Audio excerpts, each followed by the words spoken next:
What's up, guys? Thank you again for purchasing the intro to the long guard tutorial. As a thank you, we're going to give a little sneak peek into our next one, how to steal your turn back using the high guard with active defense. So what is active defense?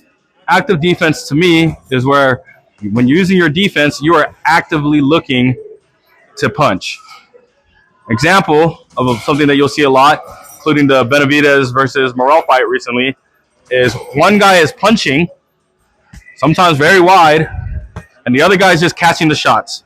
Yeah, you know, he's not really getting hit flush. Eventually one is going to sneak through though, and it doesn't really stop the guy from punching you. Defending will not make a guy stop punching you.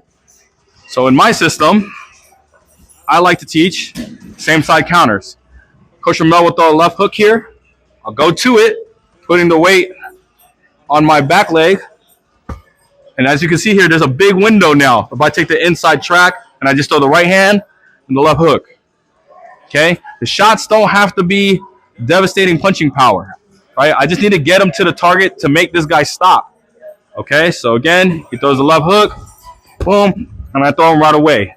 Okay, again, boom, and I throw him right away. Now from here, right, I don't want to finish right in front of the guy, so if he throws the same thing, boom, and I can push him. Get the range back if I'm on the ropes, or if I want to push him back to the ropes. Okay?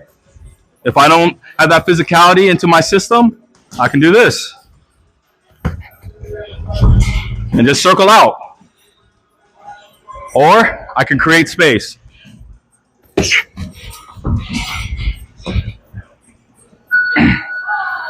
Again, if I don't want to angle out that way, maybe I can lure him into a trap.